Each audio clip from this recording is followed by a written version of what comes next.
And welcome to all of you in online classes of New Malwa Senior Secondary School Mallan. This is your chemistry subject and today I am going to start your next topic of first unit, that is properties of matter and their measurement.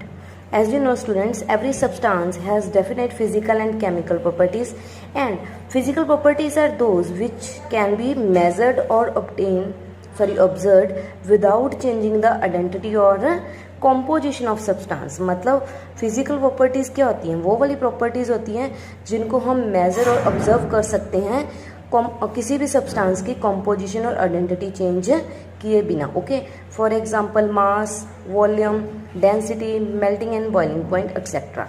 Okay, and chemical properties are those in which chemical change occur in the substance. And chemical properties क्या होती हैं बच्चे? जिसमें कोई ना कोई chemical change आती है सब्सटेंस में। ओके, तो फिजिकल प्रॉपर्टीज़ तो वो हैं बच्चे, मतलब जिनमें कोई भी चेंज नहीं होती एंड उन प्रॉपर्टीज़ को हम ऑब्जर्व कर सकते हैं। ओके, एंड केमिकल प्रॉपर्टीज़ में क्या होता है? मतलब उनमें कोई ना कोई केमिकल चेंज आती है जब किसी भी केमिकल प्रॉपर्टीज़ को ऑब्जर्व किया जाता है। मतलब कोई चीज़ किसके साथ कैसे रिएक्ट करती है, तो वो रिएक्ट करने के बाद ही उसकी प्रॉपर्टी को हम ऑब्जर्व करेंगे ना। ओके, तो many physical properties of substance are quantitative in nature. जो फिजिकल प्रॉपर्टीज होती हैं क्वांटिटेटिव होती हैं, मतलब वो उनकी क्वांटिटी पे डिपेंड करता है। Okay, such properties are therefore called physical quantities. इसीलिए उन फिजिकल प्रॉपर्टीज को हम क्या बोलते हैं? Physical quantities. Okay, physical properties को फिजिकल क्वांटिटीज का नेम क्यों दिया जाता है? Just because of their quantitative nature. So our next topic is physical quantities. Okay, तो अब हम डिस्कस करेंगे फिजिकल क्वांटिटीज़ के बारे में।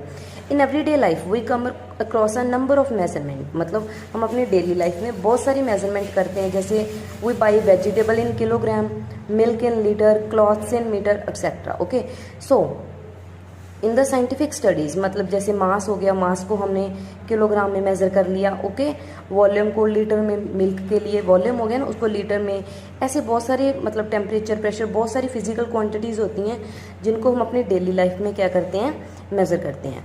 All such quantities which we come across during our scientific studies are called physical quantities. Okay, तो वो सभी क्वांटिटीज़ जो हम अपनी साइंटिफिक स्टडीज़ के दौरान उनको मतलब यूज़ करते हैं, उनको क्या बोलते हैं?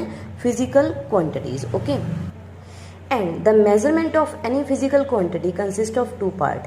मतलब किसी भी फिजिकल क्वांटिटी की जब हम मेजरमेंट करते हैं तो उसके टू पार्ट्स को इंक्लूड किया जाता है, एक तो उसके नंबर को एंड सेकेंड उसके यूनिट को। Okay, so to measure all these quantities ऐसे यूनिट्स आर यूज। जैसे मैंने आपको बताया, किसी भी फिजिकल क्वांटिटीज़ को मेजरमेंट करने के लिए उसकी दो चीज़ों को इंक्लूड किया जाता है, एक तो नंबर को एंड सेकंड क्या था? उसके यूनिट को। ओके, तो इन सभी क्वांटिटीज़ को ऐसे यूनिट्स में काउंट किया जाता है। तो सबसे पहले हम चेक करते हैं ऐसे यूनिट्स क्या होते हैं। ओके, तो one next topic is SI units. SI units क्या होता है बच्चे? SI unit is a international system of unit. International means जो पूरे वर्ल्ड में यूज़ किए जाते हैं। ओके, तो मतलब वो वाले यूनिट्स पूरे वर्ल्ड में जिनको यूज़ किया जाता है। Okay, a unit is defined as a standard of reference chosen to measure any physical quantity. मतलब यूनिट क्या होता है बच्चे? कोई भी स्टैंडर्ड ऑफ रेफरेंस होता है जिसको चूज़ किया जाता है किसी भी फिजिकल क्वांटिटी को मेज़र करने के लिए। ओके, तो जैसे मैंने आपको पहले बताया, ऐसे units are international system of units which are use to measure physical quantities everywhere. Okay, तो ऐसे यूनिट्स क्या होते हैं बच्चे? रेफरेंस चूज़ किया जाता है जिसको फिजिकल क्वांटिटी को मेज़र करने के लिए, एंड उस ऐसे यूनिट को एवरीवेयर मतलब हर एक जगह पे यूज़ किया जाता है। ओके, जैसे आपके पास कुछ फिजिकल क्वांटिटीज़ हैं एंड उनके ऐसे यूनिट्स हैं, जैसे आपके नीचे टेबल में दिया गया। ओके, जैसे सबसे पहले क्या है बच्चे? आपके पास लेंथ। आपको पता है लेंथ को हम एल से डिनोट करते हैं, स्मॉल एल से, एंड उसको मेज़र किससे करते हैं? उसका ऐसे यूनिट क्या होता है? मीटर। मतलब हम देखते हैं ना 3 मीटर डिस्टेंस, 4 मीटर डिस्टेंस, तो मतलब लेंथ को मीटर में मेज़र किया जाता है। ऐसे सेकंड क्या है? जैसे मास, मतलब उसका वेट कह लो एक तरह का। मास को हम स्मॉल एम से डिनोट करते हैं एंड उसके यूनिट्स क्या होते हैं? किलोग्राम, जिसको हम केजी से डिनोट करते हैं। ऐसे टाइम को स्मॉल टी से डिनोट किया जाता है, उसके यूनिट्स क्या होते हैं? सेकेंड, एंड उसको किससे डिनोट किया जाता है?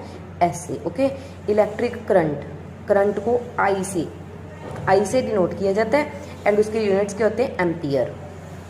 एंड जो थर्मोडायनामिक टेम्परेचर होता है, टेम्परेचर को वैसे तो और भी यूनिट्स होते हैं जैसे सेल्सियस, फ़ारेनहाइट जो आपने मेनली सुना है, बट इसके ऐसे यूनिट्स क्या होता है बच्चे, केल्विन। उसके ऐसे यूनिट क्या होते हैं, केल्विन। अमाउंट ऑफ सब्सटेंस को हम एन से डिनोट करते हैं, मतलब नंबर ऑफ एटम्स, मॉलिक्यूल्स जो भी कह लो, ओके। एंड उसके ऐसे यूनिट्स क्या होते हैं, मोल। ऐसे ल्यूमिनस इंटेंसिटी उसको IV से डिनोट किया जाता है एंड उसका यूनिट्स क्या होते हैं, कैंडेला, ओके। तो उसके बाद बच्चे जैसे मैंने आपको बताया मेनली हम टेम्परेचर की बात कर रहे हैं, ओके। टेम्परेचर के मैंने आपको 3 यूनिट्स बताए हैं, ओके। तो उसके बाद हमारा टॉपिक क्या बनता है, measurement of temperature in different. मैंने आपको बताया there are 3 scales of temperature, degree Celsius, degree Fahrenheit and Kelvin. इसमें मैंने आपको बताया जो टेम्परेचर के 3 स्केल होते हैं, degree Celsius, degree Fahrenheit and Kelvin. तो ऐसे unit of temperature is Kelvin, but these two units degree Celsius and degree Fahrenheit are also use, okay. जैसे मैंने आपको बताया जो ऐसे यूनिट टेम्परेचर का क्या होता है, केल्विन, बट 2 यूनिट्स और होते हैं, degree Celsius and degree Fahrenheit, इनको भी हम यूज़ करते हैं, okay. So degree Celsius and Fahrenheit Kelvin scale are inter convert into each other. इन स्केल्स को हम एक दूसरे में क्या कर सकते हैं, इंटर कन्वर्ट कर सकते हैं, ओके। तो फॉर एग्जांपल जैसे आपने डिग्री सेल्सियस से क्या करना है, केल्विन में कन्वर्ट करना है। आपको टेम्परेचर डिग्री सेल्सियस में दे दिया, उसको आपने केल्विन में कन्वर्ट करना है, तो आप क्या करोगे, जैसे आपके पास क्या है, फर्स्ट है डिग्री सेल्सियस को केल्विन में कन्वर्ट करना है। सपोज आपके पास 50 डिग्री टेम्परेचर डिग्री सेल्सियस में दिया हो, 50 डिग्री सेल्सियस टेम्परेचर दिया है, उसको आपने केल्विन में कन्वर्ट करना है। तो आप क्या करोगे, उस डिग्री सेल्सियस में यानी कि 50 डिग्री में 273.15 क्या कर दोगे, ऐड, ओके। तो इससे ऐड करने के बाद जो आपके पास आंसर आएगा, जो आएगा मतलब 320.15 समथिंग आ जाएगा। मतलब जो आपके पास आंसर आएगा 320.15 वो क्या आएगा, केल्विन में, ओके। उसके बाद जैसे आपने degree Celsius and degree Fahrenheit को आपस में इंटर कन्वर्ट करना है, तो उसके लिए जैसे आपके पास टेम्परेचर डिग्री सेल्सियस में दिया है, उसको आपने फ़ारेनहाइट में दिया है, उसको सेल्सियस में कन्वर्ट करना है। तो आप क्या करोगे, 5/9 को मल्टीप्लाई करोगे डिग्री फ़ारेनहाइट जो आपके पास टेम्परेचर है उसमें से 32 माइनस करके, मतलब डिग्री जो आपके पास डिग्री फ़ारेनहाइट टेम्परेचर दे रखा है उसमें से 32 माइनस करना है, देन उसके बाद आपको 5/9 से उसको मल्टीप्लाई करना है, ओके। ऐसे ही अगर सेल्सियस में दिया है, फ़ारेनहाइट में कन्वर्ट करना है, तो 9/5 को पहले आप डिग्री सेल्सियस से मल्टीप्लाई करोगे, मतलब जो टेम्परेचर आपको दे रखा है, उसके बाद उसमें 32 क्या कर दोगे, ऐड। इसके रिलेटेड बच्चे आपके पास हम न्यूमेरिकल्स हैं, जैसे फर्स्ट है to convert 25 degree Celsius into degree Fahrenheit, मतलब 25 डिग्री सेल्सियस को अपने डिग्री फ़ारेनहाइट में कन्वर्ट करना है। तो आपके पास टेम्परेचर क्या दे रखा है, डिग्री सेल्सियस में दे रखा है ना, तो आपने फ़ारेनहाइट में कन्वर्ट करने के लिए आपके पास क्या इक्वेशन थी, 9/5 इंटू डिग्री सेल्सियस प्लस 32। तो 9/5 को पहले आप 25 से क्या करोगे, मल्टीप्लाई, क्योंकि डिग्री सेल्सियस वाला टेम्परेचर कितना है, 25, एंड उसके बाद 32 इसमें क्या कर दोगे, ऐड। तो आपके पास आंसर क्या आ जाएगा, 9/5 को 25 से मल्टीप्लाई करके आ गया 45, एंड उसमें 32 ऐड किया तो कितना बन गया, 77।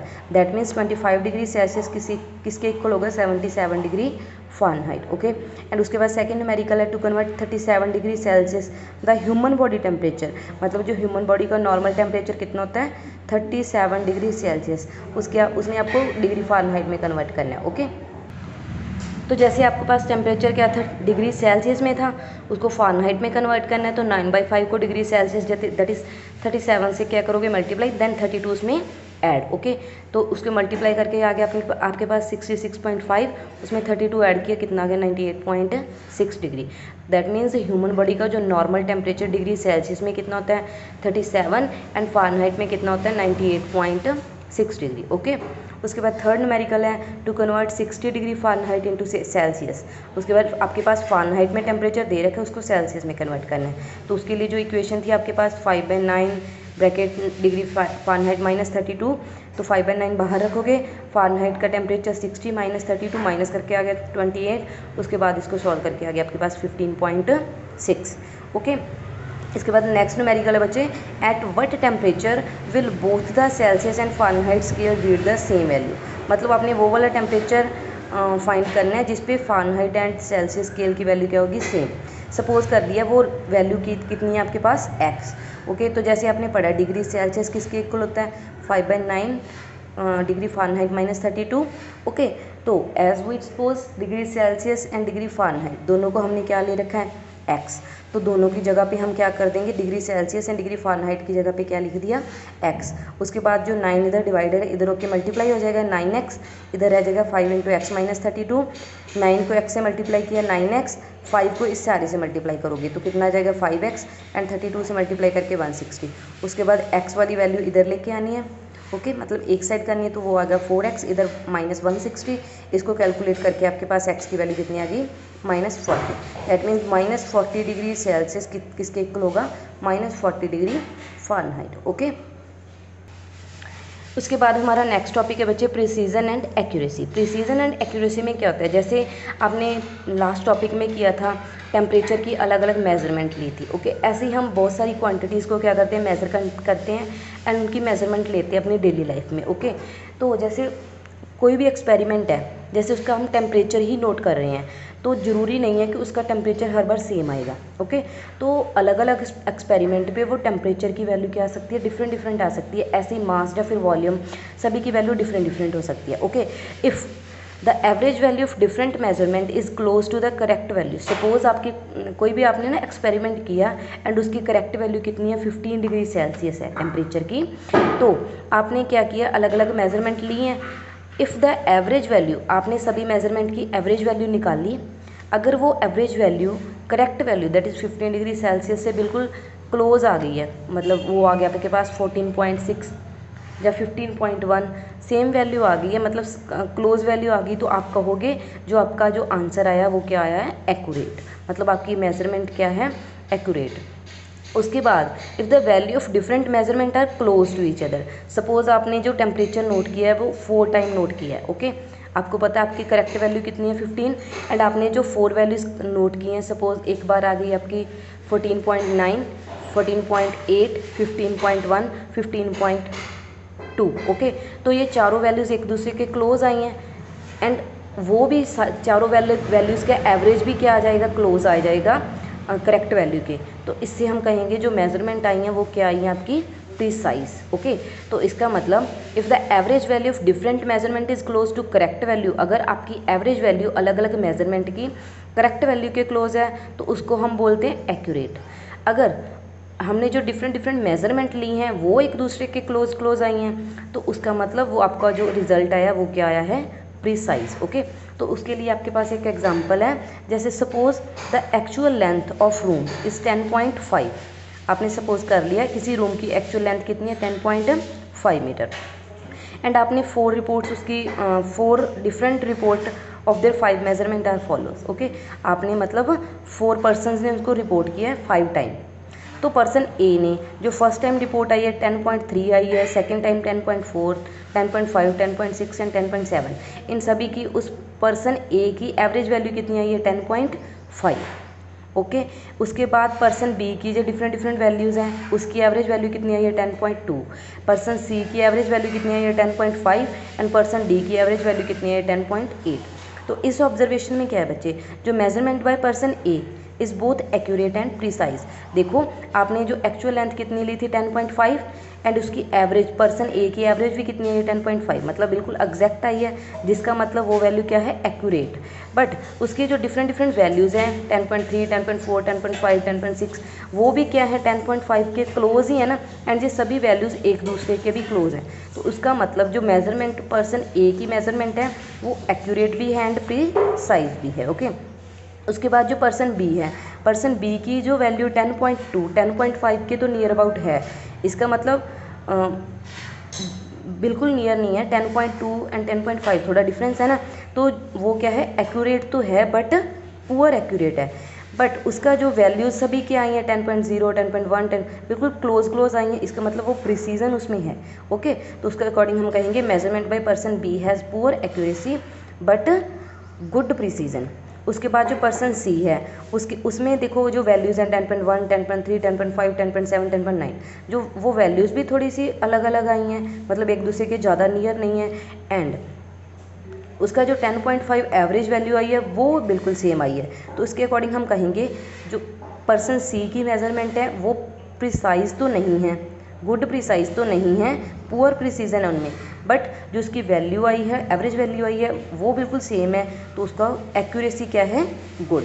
ऐसी पर्सन डी है बच्चे, उसमें भी क्या है 10.0, 10.7 सभी वैल्यूज़ थोड़ी थोड़ी डिफरेंट आई हैं, एंड 10.8 एवरेज वैल्यू भी एक्चुअल लेंथ से क्या है ये डिफरेंट।